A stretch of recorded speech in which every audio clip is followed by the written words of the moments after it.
கொரிந்தியர் 3:17-18. கர்த்தரே ஆவியானவர், கர்த்தருடைய ஆவி எங்கேயோ அங்கே விடுதலை உண்டு. நாம் எல்லாரும் இறந்த முகமாய் கர்த்தருடைய மகிமையை கண்ணாடியிலே காண்கிறது போல கண்டு ஆவியாய் இருக்கிற கர்த்தரால் அந்த சாயலாளரானே மகிமையின் மேல் மகிமை அடைந்து மறுரூபப்படுகிறோம். கர்த்தரே ஆவியானவர், கர்த்தருடைய ஆவி எங்கேயோ அங்கே விடுதலையும் உண்டு என்று வசனம் சொல்றது. அப்படின்னா கர்த்தருடைய ஆவியானவர் எங்கே இருக்கிறார்? நமக்குள்ளே இருக்கிறார். அப்படின்னா நமக்குள்ளே இருக்கிறாங்க, நாம் விடுதலையோடு இருக்க வேண்டும். அதுதான் சத்தியம். கர்த்தருடைய ஆவியானவர் எங்கேயோ அங்கே விடுதலையும் உண்டு என்று வார்த்தை சொல்லுகிறது. அந்த விடுதலையில நம்ம வாழ வேண்டும் என்று ஆவியானவர் விரும்புகிறார். ஆவியானவர் எங்கேயோ அங்கே விடுதலை உண்டு. ஆனால் நம்முடைய உள்ளான மனிதர்ல ஆவியானவர் இருக்கிறார். அந்த ஆவியானவர் அந்த முழு விடுதலைக்குள்ளாக நாம் வரும்படிக்கு அந்த ஆவியானவர் கிரியை செய்வதற்கு நாம் இடம் கொடுக்கிறவர்களாக இருக்க வேண்டும். ஆமென். நம்முடைய வாழ்க்கையில ஒவ்வொரு விஷயங்களிலும் ஆவியானவர் எங்கே இருக்கிறாரோ அங்கே விடுதலை உண்டு என்ற சத்தியம் நமக்கு தெரியும்.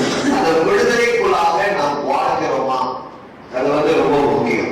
அந்த விடுதலைக்குள்ளாக நான் நடக்கிறேன். ஒவ்வொரு நாளும் என் சுகத்துல சரி விடுதலையோடு இருக்கேனா, அல்லது எண்ணங்கள விடுதலையோடு இருக்கேனா, உணர்ச்சிகள்ல விடுதலையோடு இருக்கேனா, அல்லது பொருளாதார ரீதியில நான் விடுதலையோடு இருக்கேனா, இல்லாட்டி கட்டப்பட்ட நிலைமையில இருக்கேனா, இல்லாட்டி பரிசுத்தமாய் வாழுகிறதுல நான் விடுதலையோடு இருக்கேனா?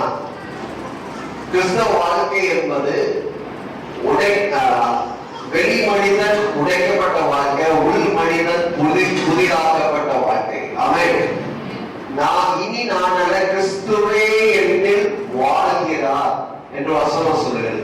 கிறிஸ்து வாழ்கிறார்னா நான் என்ன மரித்த நிலைமை. I have been crucified with Christ. நான் கிறிஸ்துவோடு சிலுவையில் அறையப்பட போகிறேன் என்று போட்டிருக்கார். சிலுவையில் அறையப்பட்டேன் என்று வசனம் சொல்லுகிறது. இதுதான் சத்தியம். அதனால நாம் இந்த சரீரம் அல்லது இந்த சரீரத்துக்குரிய வோல்டேஜ் பழைய மனுஷனையும் அவனுடைய செய்கைகளையும் கலைந்து போடுதல் என்ற வசனம் சொல்லுகிறது. கலைந்து போடுதல் என்பது நீங்க முதல் நம்பணும். நான் அல்லது என்னுடைய சரீரம் சிலுவையில் அறையப்பட்டாயிற்று என்று நீங்க விசுவாசிங்க. பழைய மனுஷன் சிலுவையிலே அறையப்பட்டாயிற்று. புதிய மனுஷனை நான் பெற்றுக் கொண்டிருக்கிறேன். புதிய மனுஷனை தவித்துக் கொண்டிருக்கிறேன். அந்த புதிய மனுஷனின் சாயலின்படி நான் நடக்கிறேன். அந்த புதிய மனுஷன் சிந்திக்கிற விதமாய் நான் சிந்திப்பேன். அந்த புதிய மனிதன் எப்படி பார்க்கிறானோ அதை போல பார்ப்பேன், அதை போல பேசுவேன், அதை போல செயல்படுவேன் என்பதுதான் புதிய மனிதனுடைய நடவடிக்கை அல்லது ஆக்ட்ஸ் ஆஃப் அப்போஸ்தலர்ஸ் என்றால் அப்போஸ்தலர் நடவடிக்கைகள் என்று பார்க்கிறோம். அப்போஸ்தலர்கள் நடந்த விதம், செயல்பட்ட விதம் என்பது அப்போஸ்தலர் நடவடிக்கை. அதே மாதிரி புதிய மனிதனின் நடவடிக்கை, acts of the new creation என்று பொருள். புதிய மனிதனின் செயல்பாடு, புதிய மனிதன் எப்படி செயல்பட வேண்டும் என்ற காரியம் தான் புதிய மனிதனின் நடவடிக்கைகள் என்று அர்த்தம். அதனால அந்த புதிய மனுஷனை ஆவியானவர் எனக்குள்ள இருக்கிறார். ஆவியானவர் எனக்குள்ள இருக்கிறார். ஒருவேளை நாம் கற்றுக்கொண்டது நான் ஜெபிக்கிறேன் பரலோகத்திலிருந்து ஆண்டவர் கேட்கிறார் என்ற எண்ணம் உடையவர்களா சில பேர் இருப்போம். சில பேர் ஆலயத்துக்கு வரும்போதுதான் அவர் பிரசன்னமாகிறார் என்று நாம் நினைப்போம். சில பேர் நான் ஆண்டவரை தேடினா அவர் எனக்கு வெளிப்படுகிறார் அல்லது அவருடைய பிரசனம் வருகிறது என்று சில பேருக்கு மனதில் அப்படி பதிந்திருக்கும். உண்மையில என்னன்னா ஆவியானவர் நமக்குள்ளே இருக்கிறார், நமக்குள்ளே வாசமா இருக்கிறார், நமக்குள்ளே அவர் தங்கி இருக்கிறார். நான் உங்கள் மத்தியிலே உலாவி உங்கள் தேவனாய் இருப்பேன், நீங்கள் என்னுடைய ஜனங்களாய் இருப்பீர்கள் என்று பழைய பாடல சொல்லப்பட்டிருக்கு. ஆனா புதிய பாடல அவன் நம் மத்தியில அல்ல, நமக்குள்ளே வாசமா இருக்கிறார். அந்த பார்வை நம்ம ஒவ்வொருவருக்கும் வேண்டும். அவன் சில வேளையில நம்முடைய வெளி பிரகாரமான இந்த சரீரத்தை பார்த்து நம்முடைய சரீரத்தில் இருக்கிற பலவீனங்கள் அல்லது பலவீனமான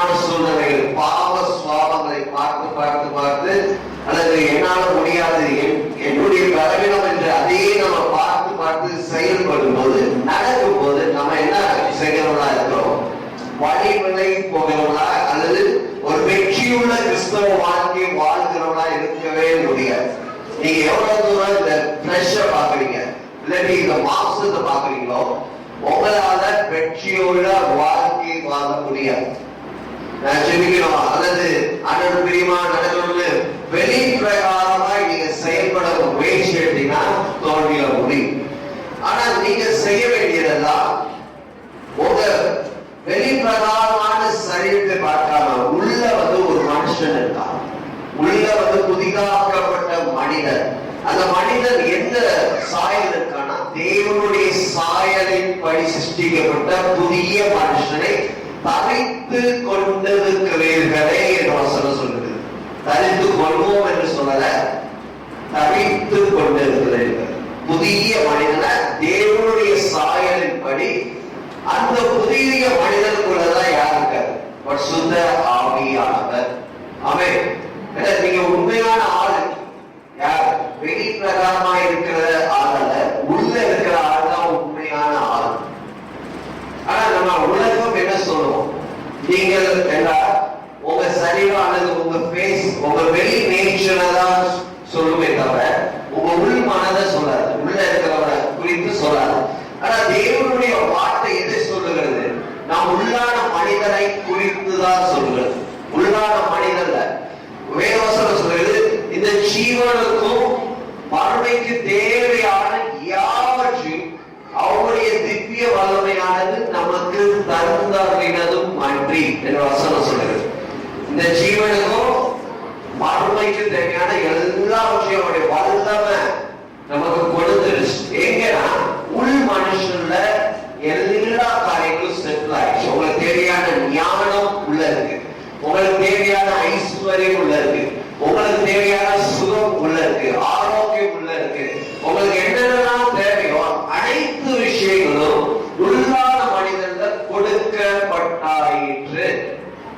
சில வேளைகள்ல இந்த உண்மைய இந்த சத்தியத்தை அறியாம நம்ம என்ன கேட்போம்? ஆண்டவரே சுகம் தாரோம், அல்லது எனக்கு ஆசீர்வாதத்தை கொடும் என்று சில வேளைகள் கேட்போம் அறியாமையினால.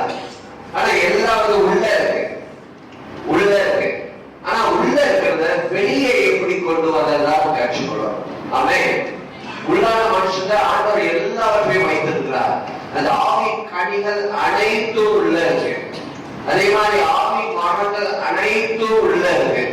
அதே மாதிரி உங்களுக்கு தேவையான எல்லா விஷயங்களும் உள்ள இருக்கு. தேவனுடைய வார்த்தையின் படி இந்த ஜீவனுக்கு மனமைக்கு வேண்டிய யாவற்றையும் அவை திவ்ய வல்லமையானது நமக்கு தந்தறினது என்று வசனம் சொல்லுகிறது. அவன் அப்ப நான் கொடுத்தாயிற்று, அதை எப்படி ரிலீஸ் பண்ணுவது, அதை எப்படி செயல்படுத்துவது, அது ஏன் சரீரத்தை எப்படி ஆளுகை செய்வது என்பதை தான் நாம் கற்றுக்கொள்ள வேண்டும். முதலாவது உங்களுக்குள்ள இருக்கிற அந்த மகிமைய மண்பாண்டமாகிய அந்த பொக்கிஷத்துல அந்த மகிமையை பெற்று இருக்கிறோம்.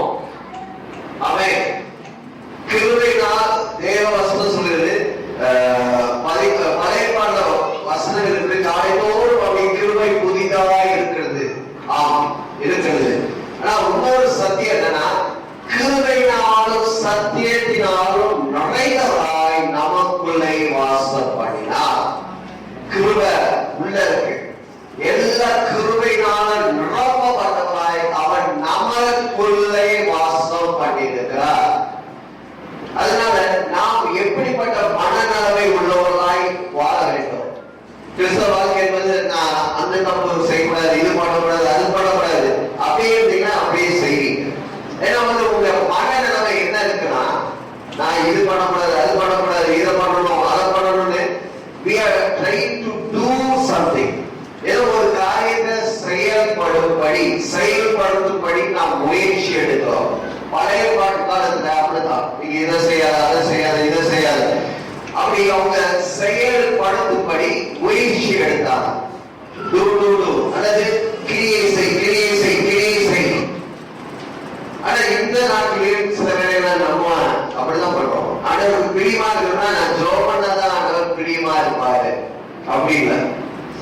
அவர் நம்முடைய அப்பா, நாம் அவருடைய பிள்ளைகள். அவர் எப்பொழுதும் நம்ம மேல பிரியமாய் இருக்கிறார், எப்பொழுதும் நம்ம மேல பிரியமாய் இருக்கிறார். நாம் செய்ய வேண்டியதான், ஆவியானவர் உள்ள இருக்கிறாரு, அவரோடு எப்பொழுதும் தொடர்புல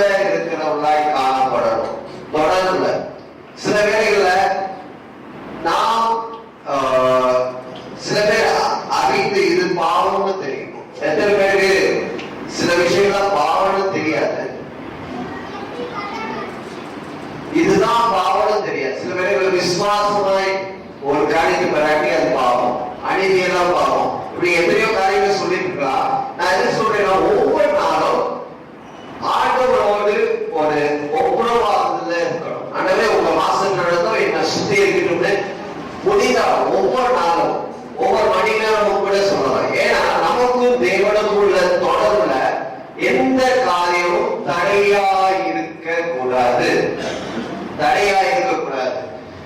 அப்படி நம்ம ஒவ்வொரு நாளும் நம்மை சுத்திகரித்துக் கொள்கிறவர்களாக இருக்க வேண்டும். ஏன்னா பிசாசு சரியா அவர் முயற்சி எடுக்கிற ஒரு விஷயம், நமக்கும் தேவனுக்கும் உள்ள அவர் நமக்குள்ளதான் இருக்காரு, நமக்குள்ளதான் வாசமா இருக்காரு. ஆனா அந்த கம்யூனிகேஷன், அது தொடர்பை துண்டிக்கும்படி அவன் முயற்சி எடுக்கிறான். வசனம் சொல்றது பாவம் நமக்கும் தேவனுக்கும் நடுவாக தடுப்பு சுவராய் இருக்கிறது.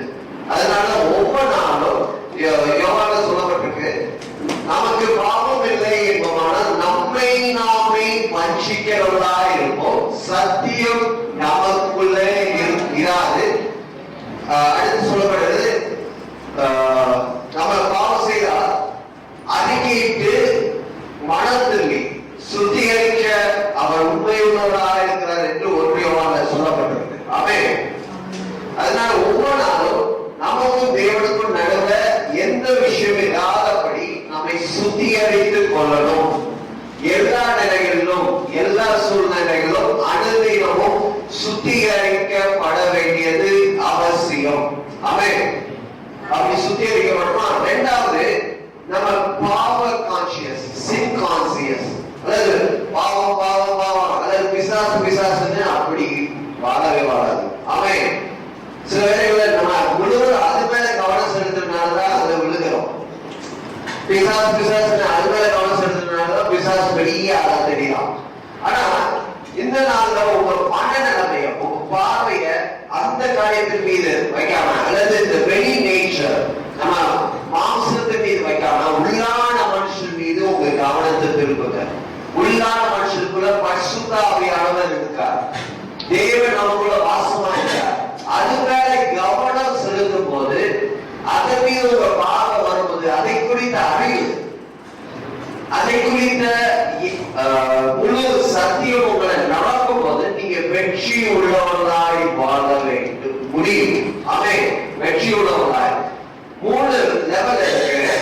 ஒன்று வந்து முழுவதும் நான், தேவன் ஒன்றும் இல்லை என்றால் முழுவதும் என் சுயம், என் மாம்சம், என்னுடைய உணர்ச்சிகள், என் சிந்தனை, அதன்படிதான் நான் செயல்படுவேன். என் வாழ்க்கையில 1% கூட ஆண்டவருக்கு இடம் இல்லை என்று சொல்கிற நிலைமை அது ஒண்ணு. இரண்டாவது, அவர் என் வாழ்க்கையில சில பகுதிகள் மாற்றம் அவர் ஆளுகை செய்தார். நான் மெச்சாரிட்டி, ஒரு முக்காவாசி நான் என்னை நடத்துகிறேன், ஒரு காவாசி அவர் என்னை நடத்துகிறோம். அப்படி சில விஷயங்களும் ஒப்பு கொடுப்பது. மூன்றாவது விஷயம் என்னன்னா, அவர் தான் என்னை வழி நடத்தணும் என்று முழுவதுமாய் அவருடைய ஆளுகை கீழே வருவது. அந்த இடத்துல பாத்தீங்கன்னா நம்ம ஒன்றும் இல்லை என்ற நிலைமைக்கு வந்துடும். ஆமென். அதுதான் பெந்தைக்கோஸ்தே என்ற நாளில் நடந்தது. அவர்கள் ஆவியானவரால் நிரப்பப்பட்டு, அது வரைக்கும் பேதுரு பாத்தீங்கன்னா எந்த விஷயத்திலும் முதன்மையா இருக்க விரும்புவான். அதுக்கு முன்பாக ஒரு பயத்தினால இயேசுவை மறுதலித்தார். ஆனா ஆவியானவரால் நிரப்பப்பட்டு, ஆவியானவரால் ஆளுகை செய்யப்பட்டு, வழிநடத்தப்பட்டு செல்கிற நேரத்துல அப்போஸ்தலர் 3 முதல் வசனத்துல பார்க்கிறோம்,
இடத்துல இருக்கான், அந்த இடத்துல இருக்கான். ஆனா அது வரைக்கும் உடனே சீஷர்கள் அந்த இடத்துக்கு போயிருப்பார்கள், எத்தனையோ முறை அந்த இடத்துக்கு சென்றிருக்கலாம். ஆனா அந்த சமாளி அந்த இடத்துல தான் இருந்தான். ஆனா எப்பொழுது அவர்கள் ஆவியானவரால் நிரப்பப்பட்டிருந்தார்களோ, நிரப்பப்பட்ட பொழுது அவர்கள் பார்க்கிற விதமே வேறு விதமாய் மாறிட்டு, ஆமே, அவர்களுக்குள்ள அந்த ஜீவ நதி புறப்பட்டு ஓடிக்கொண்டிருந்தது, அந்த வற்றாத நதி புறப்பட்டு ஓடிக்கொண்டிருந்தது. அந்த உயிர்ப்பிக்கிற ஆவியானவர்களுக்குள்ளே நிரம்பிக் கொண்டிருந்தார். எசேக்கியேல் 47 சொல்லப்பட்டிருக்கிற அந்த ஜீவ நதி தேவனுடைய ஆலயத்தின் வாசல்ல இருந்து புறப்பட்டது. அந்த நதி எங்கெல்லாம் புறப்பட்டு சென்றதோ அங்கு ஜீவன் இருந்தது, அங்கு ஆரோக்கியம் இருந்தது, அங்கு செழிப்பு இருந்தது என்று வசனம் சொல்கிறது. அந்த நதி முதலாவது எந்த அளவு அளக்கப்பட்டதுன்னா கணுக்கால் அளவு அளக்கப்பட்டது. அந்த நதிய, அந்த ஆலயத்திலிருந்து புறப்பட்ட நதிய அன்று சீஷர்கள் பேதுரு யோவானும் தங்கள் சரீரம் தேவனுடைய ஆலயமா இருக்கிறபடினால அந்த ஆலயத்துல அந்த நதியை சுமந்து சென்றார்கள். ஆமென். எதற்கு சொல்கிறேன்னா, உங்களுக்குரிய அந்த நதி இருக்கு, அந்த ஜீவ நதி. எசேக்கியேல் 47 சொல்லப்பட்ட அதே நதி உங்களுக்குள்ளேயும் இருக்கிறார். ஆமென். உங்களுக்குள்ளேயும் அந்த பரிசுத்த ஆவியானவராகிய நதி இருக்கிறது. ஆனா பேதுரு யோவான் எப்ப ஆவியானவரால் நிரப்பப்பட்டு அந்த இடத்துக்கு கடந்து சென்றாரோ அந்த நதி அவர்களுக்குள்ள சும்மா இல்லை. ஆமென், சும்மா இல்லை. அது வரைக்கும் பிறந்தது முதல் சப்பானியா இருந்த அந்த மனுஷனை பார்த்து அவங்களுக்குள்ள இருந்த ஆவியானவர் செயல்பட ஆரம்பிச்சார். அது வரைக்கும் அவர்கள் அமைதியா போய் வந்து கொண்டிருக்கலாம். ஆனா அந்த நாள ஆவியானவரால் நிரப்பப்பட்டவர்களாக அவர்கள் காணப்பட்டபடினால அந்த மனிதனை நோக்கி என்னை உற்று பார் என்று சொன்னார்கள். தைரியமா சொன்னாங்க. ஆமென். என்னை உற்று பார் அல்லது என்னை நோக்கி பார் என்று சொன்னார்கள். அவர் பார்த்த உடனே அவர்கள் எதையாயும் கொடுப்பார்கள் என்று பார்த்த உடனே அவர்கள் சொன்னார்கள், பொன்னும் வெள்ளியும் என்னிடத்தில் இல்லை, நான் எனக்கு உள்ளதை உனக்கு தருகிறேன், இயேசுவின் நாமத்தினாலே எழும்பி நட என்று சொன்ன போது, அந்த வார்த்தை பேசின போது நதியாகிய பரிசுத்த ஆவியானவர் அந்த வார்த்தையின் மூலமாய் கடந்து சென்றார். ஆமென். அந்த வார்த்தை மூலமாய் கடந்து சென்ற போது அவனுக்குள்ளாக அந்த நதி புறப்பட்டு கரெக்டா பாத்தீங்கன்னா அந்த இடத்துல கணுக்கால் போட்டிருக்கும். கணுக்கால் முதல் அளவு வந்து கணுக்கால் அளவு, கணுக்கால் அளவு. அந்த கணுக்காலுக்குள்ள கர்த்தருடைய ஜீவன் புறப்பட்டது. அவன் காலொன்றி எழும்பி நின்றார். ஆமென். இது எதுக்காக சொல்கிறேன்னா, டோர் ஆஃப் தி டெம்பிள், எசேக்கியேல் 47 வாசல், ஆலயத்தின் வாசல் என்று சொல்லுகிறது. யார் வாசலா இருக்கிறார்? இயேசுதான். நானே வழியும் சத்தியமும் ஜீவனுமாய் இருக்கிறேன் என்று வசனம் சொல்லுகிறது. அதே மாதிரி அவர் சத்தியமும் ஜீவனுமாய் இருக்கிறபடினால அவர் நமக்கு சொல்லின வாக்குத்தத்தங்கள், வசனங்கள் எல்லாம் என்ன? சத்தியமாய் இருக்கிறது, ஜீவனாய் இருக்கிறது, வழியாய் இருக்கிறது.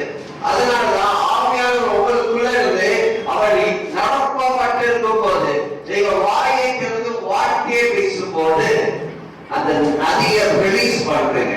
ஆமென். அதற்காக தான் நான் அடிக்கடி சொல்றேன், உங்க சூழ்நிலையை பார்த்து பயப்படாதீங்க. சூழ்நிலை என்ன சொல்கிறது என்று நீங்க அதை பேசாதீங்க. உலக மனுஷன் அதெல்லாம் பார்ப்போம். அவர் வந்து மாம்சக்கடலை பார்க்கிற விதமாய் நாம் பார்க்க கூடாது.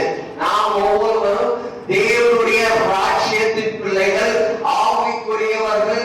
ஆவின்படிதான் நடக்க ஆரம்பிக்கிறோம். உலக மனுஷனை போல மாம்சத்தின்படி அல்ல, மாம்ச மனது யோசிக்கிறபடி அல்ல, ஆவின் சந்ததியா இருக்கிறபடினால நம்ம ஆவியானவரால் நிரப்பப்பட்டு ஆவியானவருடைய வார்த்தையின்படி செயல்படும் போது அற்புதத்தை பார்க்க முடியும். அவர்கள் வாயை திறந்து அந்த வார்த்தையை பேசுற போது அவர்களுக்குள்ள இருந்த ஜீவ நதி அந்த சவாலியா இருக்கிற மனிதர்களுக்குள்ளே புறப்பட்டு அற்புதத்தை கொண்டு வந்தது. அதனால ஒவ்வொரு நாளும் அந்த ஆவியானவருடைய நிறைவு நம்முடைய வாழ்க்கையில ரொம்ப ரொம்ப அவசியம். அந்த ஆவியானவரால் நடக்கப்பட்டவர்களாக சத்தியத்தை பேசும்போது, சத்தியத்தை பேசும்போது சத்தியத்தில் வல்லமை உண்டு. ஒரு இடத்துல சொல்கிறார், நான் உங்களுக்கு சொல்கிற வார்த்தை ஆவியாயும் ஜீவனாயும் இருக்கிறது. ஆங்கிலத்தில் போட்டு the words I speak நான் பேசுகிற வார்த்தைகள் ஆவியாயும் ஜீவனாயும் இருக்கிறது. நமக்கு ஆண்டவர் வசனங்களை எழுதி கொடுத்திருக்கிறார். இந்த வசனம் வேதத்தில் இருக்கிற வரைக்கும் வல்லதல்ல, ஆனா அந்த வார்த்தையை எடுத்து நீங்க பேசும்போதுதான் அற்புதம் நடக்கும். ஆமென்.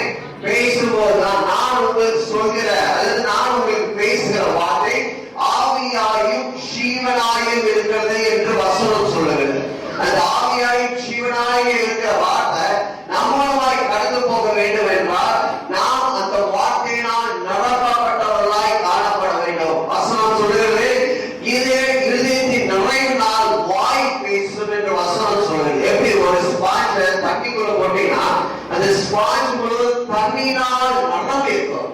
ஸ்பாஞ்ச பிரஸ் பண்ணா அது தன்னிடத்திலிருந்து வெளிப்படுத்தும். அதே போல ஒரு வெற்றியுள்ள கிறிஸ்தவ வாழ்க்கைக்கு அல்லது நாம் உறுதியா இருக்கணும், கிறிஸ்துவ வாழ்க்கை ஒரு ஸ்ட்ராங்கா இருக்கணும், பலனுள்ளவனா இருக்கணும் என்றால் ஜெபிக்கிறது நல்லதான். ஆனா எல்லாவற்றையும் காட்டிலும் இந்த வசனம் உங்களை நிரம்பி இருக்கணும். உங்க எண்ணங்கள் முழுவதும் வார்த்தையினால் நிரம்பி இருக்கணும். உங்க சிந்தனை முழுவதும் வார்த்தையினால் நிரம்பி இருக்கணும். இந்த வார்த்தையினை நீங்க கட்டப்பட்டால் நிலைத்து இருப்பீர்கள், நிலை உள்ளவர்களா இருப்பீர்கள். எந்த சூழ்நிலை வந்தாலும் சூழ்நிலைகளை பார்த்து நீங்க அசர மாட்டீங்க.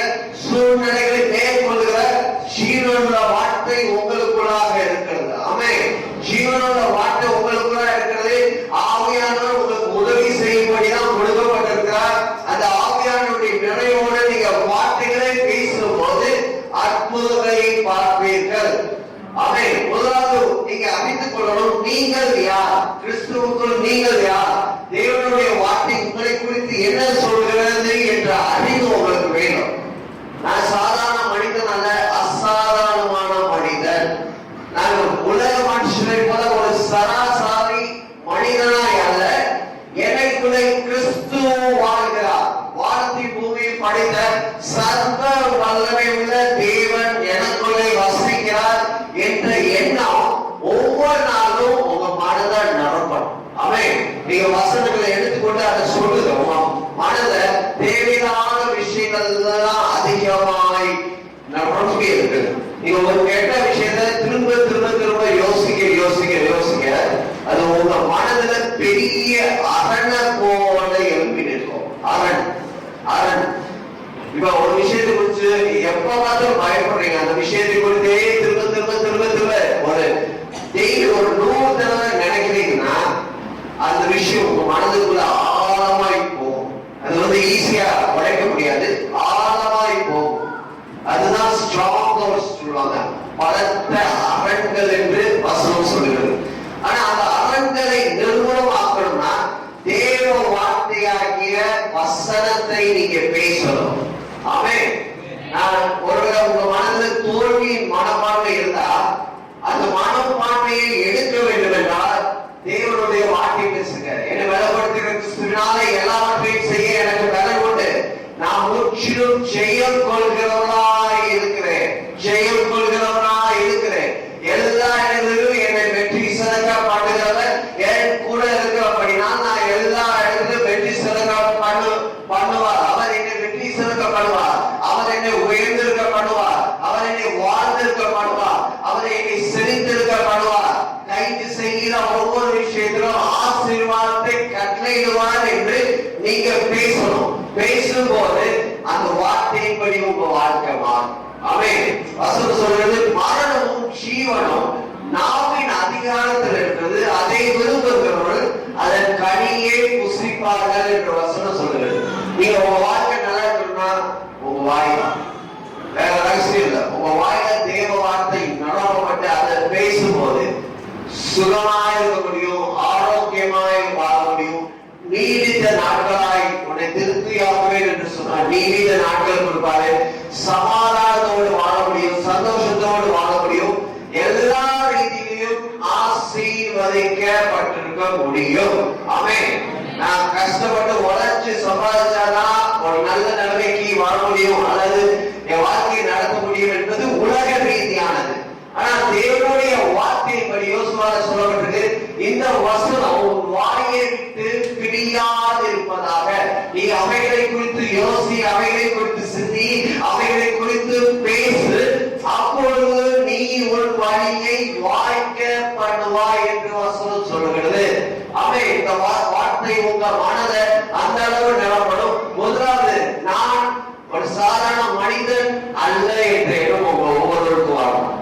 நான் சாதாரண மனிதன் அல்ல, எனக்குள்ளே தேவன் வாசமா இருக்கிறார்.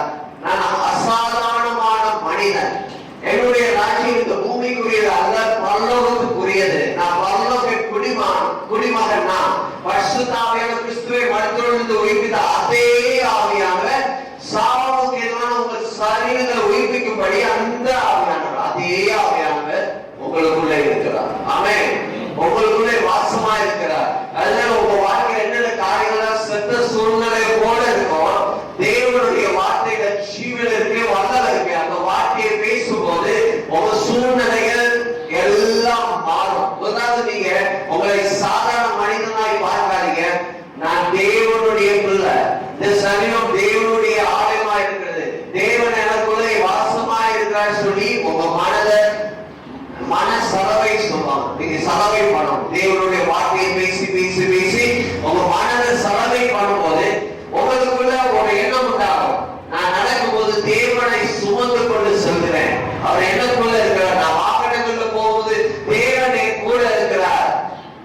அப்படிப்பட்ட ஒரு மனது வரும்போது எதுவும் உங்களை அசைக்க முடியாது. எந்த விஷயமும் உங்களை தொட முடியாது. உலகத்தில் உங்களுக்கு உபதிரவம் உண்டு, ஆனால் திடன் கொள்ளுங்க, நான் உலகத்தை ஜெயித்தேன் என்று அவர் சொல்கிறார். அதே வல்லவன் அவர் 100% ஒரு மனிதனை போல நமக்கு வாழ்ந்து காண்பித்து போனார். பரிசுத்த ஆவியானவரை பெற்றுக்கொண்டு ஒரு வெற்றியுள்ளவராய் அவர் வாழ்ந்து சென்றார். அதுபோல நாமும் வெற்றியுள்ளவர்களாய் வாழ வேண்டும் என்பது ஆவியானவருடைய விருப்பம். அடுத்த 10 ஆண்டுகளில் சூழ்நிலைகள் மோசமாய் மாறிக்கொண்டு போகும். நம்ம நினைக்கிறது மாற்றம் முடிஞ்சிருச்சு, ஆனா பல விஷயங்கள் வந்து கொண்டே இருக்கும்.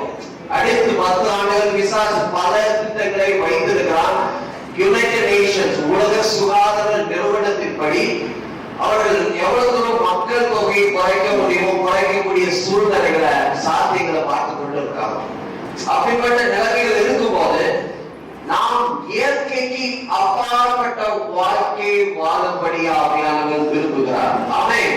இயற்கைக்கு அப்பாற்பட்ட கிறிஸ்தவ வாழ்க்கை என்பது இயற்கையாய் வாழ்கிற வாழ்க்கை அல்ல. நான் சூழ்நிலை போகிறபடி நானும் செல்வேன் என்று வாழ்கிற வாழ்க்கை அல்ல. அதற்கு மேலாக சூப்பர் நேச்சுரலா, ஏன்னா நமக்குள்ள இயற்கைக்கு அப்பாற்பட்ட ஆவியானவர் இருக்கார். ஆமென். நம்முடைய லைஃபோ நம்ம வாழ்க்கையோ இயற்கைக்கு அப்பாற்பட்ட ரீதியில நாம் வாழ்கிறவர்களா இருக்க வேண்டும். ஆமென். நீங்க செய்ய வேண்டியதுனா உள்ளான மனுஷனை குறித்து வேதம் என்ன சொல்கிறது என்று நீங்க அறிந்து கொள்ளணும். இரண்டாவது, உங்களுக்குள்ள இருக்கிற ஆவியானவர் எப்படிப்பட்டவர், அவர் எந்தெந்த விதத்துல நமக்கு உதவி செய்யும்படி அவர் ரெடியா இருக்கிறார் என்று நீங்க அறிந்து கொள்ளணும். அறிந்து கொண்டாதான் அவருடைய உதவியை ஒவ்வொரு விஷயத்திலும் நாட முடியும். எப்படி ஒரு நபர் உங்க வீட்டுல இருக்கும் போது அவரோடு நீங்க நேரத்தை செலவு பண்ணலாம், அவரை குறித்து அறிய முடியும், அவருடைய விருப்பம் என்ன என்று அறிந்து கொள்ள முடியும், அவர் என்ன செய்ய முடியும் என்ற காரியத்தையும் அறிந்து கொள்ள முடியும். அதே மாதிரி நீங்க செபிக்கும் போது பகவத் அவர் இருக்காரு, எங்கேயும் நம்ம செபம் போகுது என்ற அந்த உணர்வோடு செபிக்காதீங்க. அவர் எனக்குள்ளே வாசமா இருக்கிறார், நான் அவருக்குள்ள பேசுகிறேன் என்ற மனநிலைமையோடு பேசுங்க. ஆமென். ஒவ்வொரு நாளும் ஒரு ஜெப வாழ்க்கை இதுவரைக்கும் எப்படி இருந்தது அது போகட்டும். இனி உள்ள நாட்கள்ல ஆவியானவர் எனக்குள்ள இருக்கிறாரு, நான் அந்த பார்வையோடு அவரிடம் நான் பேச போகிறேன், அவரோடு சமாளிக்க போகிறேன். ஒவ்வொரு விஷயத்தை குறித்து நானா முடிவெடுக்க போவதில்லை. அவரை கேட்பேன், அவர் பேசுவார். முதல்ல அவர் பேசாட்டிலும் திரும்ப திரும்ப உங்களை பயிற்சிக்க ஒரு நாள் வரும். ஒரு சாதாரண மனிதனுடைய சத்தத்தை கேட்பது போல ஆவியானுடைய சத்தத்தை கேட்பீங்க. ஆமென். ஆவியானுடைய சத்தம் வசனம் சொல்லுது, வரும் காரியங்களை என்னிடத்தில் கேள் என்று வசனம் சொல்லுகிறது. ஆமென். அவருடைய சத்தத்தை என்ன காரியங்களும் ஏன் நாளைக்கு எப்படி இருக்க போது, நாளைக்கு நான் என்ன செய்யணும், அப்படி ஒவ்வொரு விஷயத்தையும் அவர்கிட்ட கேட்கும் போது அவர் உங்களுக்கு பதில் அளிக்கிறவரா இருக்கிறார். ஆமென். ஒவ்வொரு சூழ்நிலையிலும் அவர் நம்மோடு பேச வழிநடத்த போதுமானவராக இருக்கிறார். அப்படி நீங்க கற்றுக்கொள்ளும் போது, ஒவ்வொரு விஷயத்தையும் கற்றுக்கொள்ளும் போது அந்த இயற்கைக்கு அப்பாற்பட்ட வாழ்க்கை உங்களால வாழ முடியும். பல நாட்கள்ல நமக்கு தெரியும் வேலைக்கு சென்றால் பணம் சம்பாதிக்கலாம், பணத்தை வைத்து ஏதாவது வாங்கலாம் என்று. ஆனால் வருகிற நாட்கள் சூழ்நிலைகள் எதிர்மாறாய் மாறும்போது, பஞ்சங்கள் வரும்போது, பண பற்றாக்குறை வரும்போது, இயற்கைக்கு அப்பாற்பட்ட வாழ்க்கை எப்படி வாழ்வதுன்னு உங்களுக்கு தெரியும். நான் முதலாவது எப்படி சத்தத்தை எப்படி கேட்பது என்பதை கற்றுக்கொள்ளுங்கள். வசனத்தை படிப்பது மூலமாக ஒரு வழி.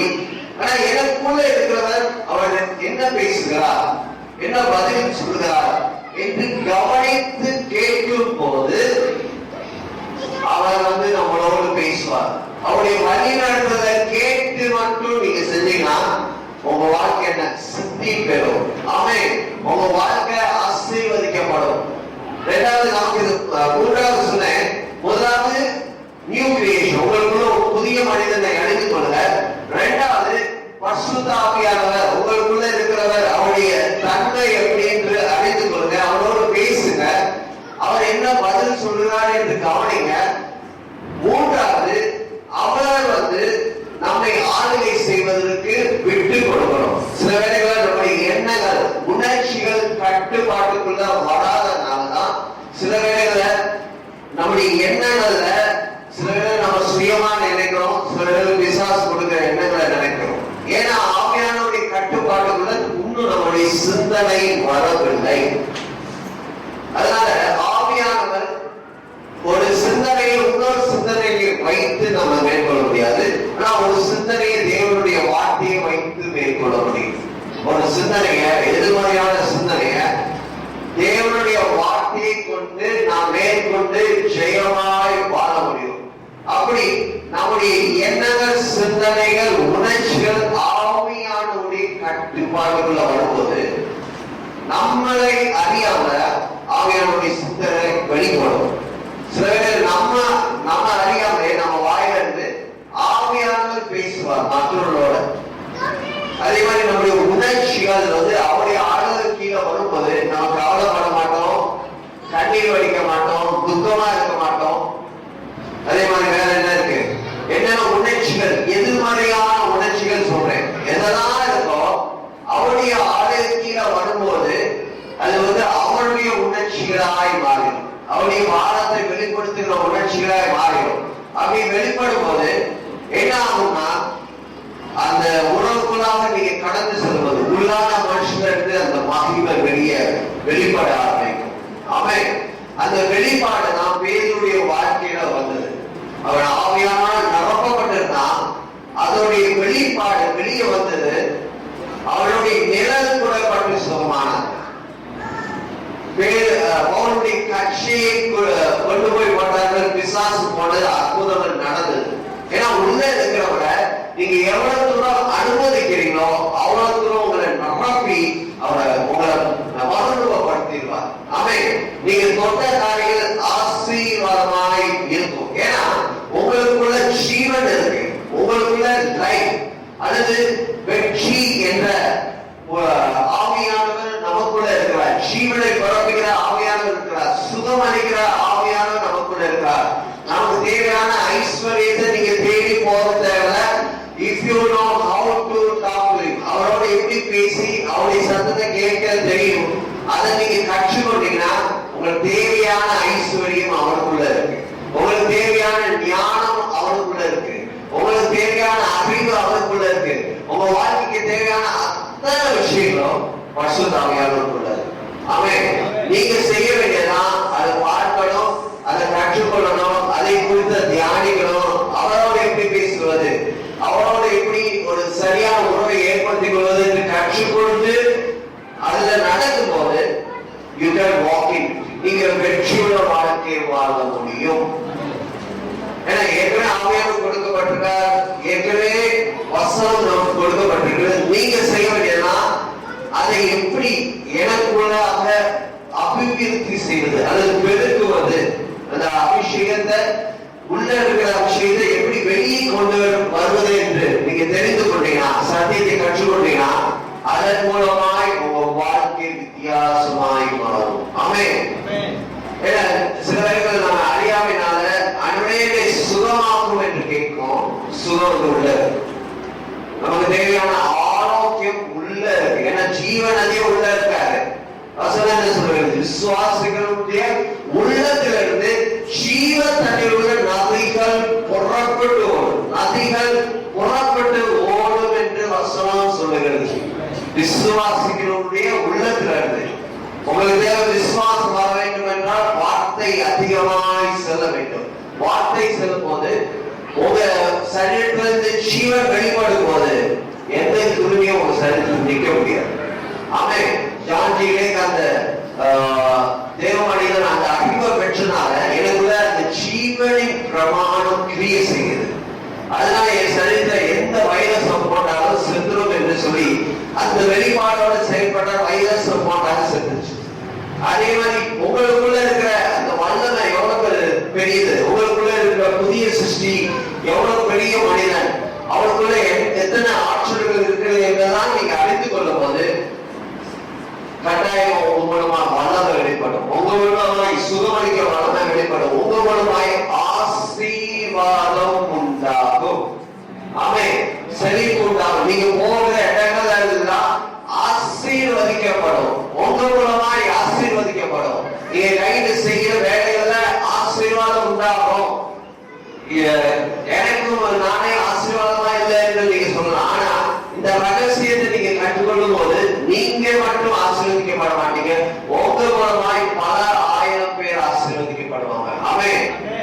கண்களை மூடி ஜெபம் பண்ணலாமா? பரிசுத்த ஆவியானவரே, இந்த வார்த்தையின்படி எங்களுக்குள்ள இருக்கிற ஆவியானவரை நாங்க அறிந்து கொள்ளும்படிக்கு கர்த்தரை ஆவியானவர் கர்த்தரை ஆவி எங்கேயோ அவை விடுதலையும் உண்டு என்ற வசனத்தின்படி அந்த விடுதலையை நாங்கள் அனுபவிக்கிறதாய் காணப்படும்படி பரிசுத்த ஆவியானவரே உதவி செய்ய, அந்த புதிய மனிதனை கண்டுகொள்ள, அவருடைய பண்புகளை அறிந்து கொள்ள, அந்த மனிதனை குறித்த எல்லா காரியங்களும் அவனுக்குள்ள இருக்கிற அடங்கி இருக்கிற ஆசீர்வாதங்களை நாங்கள் அறிந்து கொள்ள, அந்த மனிதனுக்குள்ள இருக்கிற பரிசுத்த ஆவியானவரை குறித்து அறிந்து கொள்ளும்படிக்கு எங்களுக்கு உதவி செய்ய, அதற்குள்ளாக இருக்கிற அத்தனை ஆசீர்வாதங்களை நாங்கள் எப்படி சுதந்திரிப்பது, அல்லது எப்படி வெளியே மேனிஃபெஸ்ட் பண்ணுவது, எங்க லைஃப்ல அதுக்கு எப்படி வெளிப்படுவது என்பதை குறித்த சத்தியங்களை அறிந்து கொண்டு எங்க எண்ணங்களை முற்றிலுமா தேவ வார்த்தையினால் நிரப்பி அதனால் வருகிற ஆசீர்வாதங்களை எங்க லைஃப்ல பார்க்கும்படிக்கு பரிசுத்த ஆவியானவரே உதவி செய்யுங்க. நன்றி நன்றி நன்றி நன்றி நன்றி நன்றி நன்றி நன்றி நன்றியோடு போய் துதிக்கிறோம், நன்றியோடு போய் துதிக்கிறோம், நன்றியோடு போய் துதிக்கிறோம்.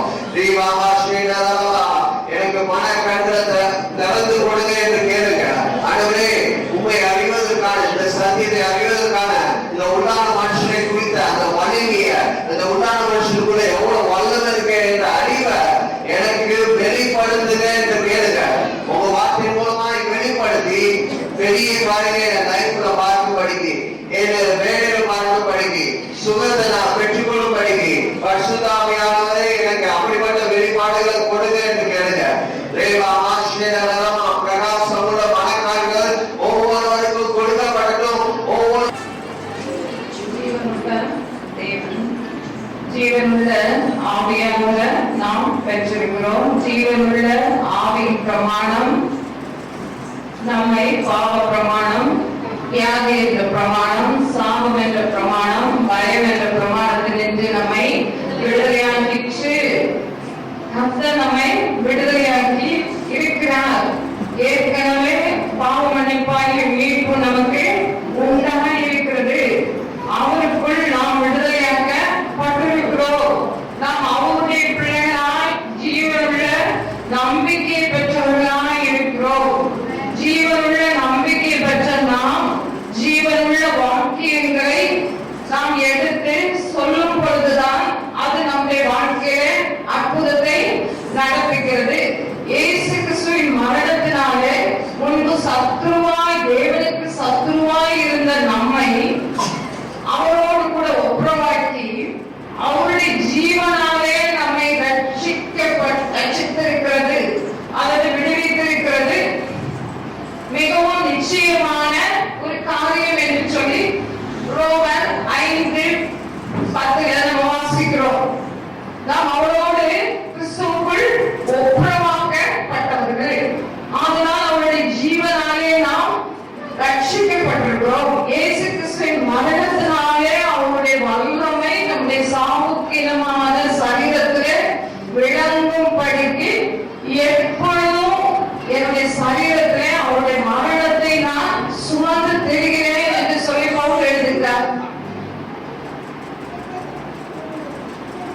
ஜீவன் ஆண்டுடைய ஜீவன் நமக்குள்ள பேலன்ஸ் செய்கிற ஒன்றாக இருக்கிறது. 1 பேதுரு 1:3-4 யாரும் எடுக்க வேண்டாம். நம்மை காருண்யத்தினால் மகிமையினால் அழைத்த தேவன் இந்த ஜீவனுக்கும் மற்றும் தேவ பக்திக்கு வேண்டிய யாவற்றையும் அவருடைய திவ்ய வல்லமை நமக்கு தந்தபடி அவர் நமக்கு ஏற்கனவே தந்தபடி இருக்கிறார். தேவனுடைய வல்லமை எனக்கு கொடுக்கப்பட்டிருக்கிறது. இந்த பக்திக்குரிய வாழ்க்கைக்கும் இந்த ஜீவனத்துக்கு தேவையான யாவற்றுக்கும் அவருடைய வல்லமை எனக்கு ஏற்கனவே எனக்கு எல்லாவற்றையும் கொடுத்து விட்டது. திவ்ய சுவாபத்திற்கு என்னை பங்குள்ளவராய் மாற்றி இருக்கிறார். இச்சையினால் உலகத்தில் உண்டான கேட்டுக்கு நான் தப்பிவிட்டேன். திவ்ய சுவாபத்திற்கு நான் பங்குள்ளவள். அது வாக்குத்தத்தங்கள் எனக்கு பிரயோஜனம் உள்ளவர்களாக இருக்கிறது. இது 1 தீமோத்தேயு 4:8 சொல்லி இருக்கிறது. சரீர முயற்சி அற்ப பிரயோஜனம் உள்ளது. ஆனா ஆண்டவர் கொடுக்கிற ஜீவனும் அது பின்வரும் காரியத்துக்கும் இப்பொழுதுள்ள பிரசன்ட் லைஃபுக்கும் இனி ஃபியூச்சரா இனி வரப்போகிற வாழ்க்கைக்கும் நித்திய வாழ்க்கைக்கும் அது பிரயோஜனம் உள்ளவைகள். அது வாக்குத்தத்தம் நிறைந்தவைகள். பிசிக்கலா ட்ரைனிங் உண்டு, ஸ்பிரிச்சுவலாகவும் ட்ரைனிங் நமக்கு நடைபெற்றுக் கொண்டிருக்கிறது. ட்ரைனிங் எடுத்துக் கொண்டிருக்கிறோம். அது மிகவும் பிரயோஜனம் உள்ளது, மிகவும் பிரயோஜனம் உள்ளது. வாக்குத்தத்தங்களை நாம் சொல்ல சொல்லதான் நம்முடைய வாழ்க்கைக்குள்ள என்ன செய்யும்? ஜீவன் பெருகும், சமாதானம்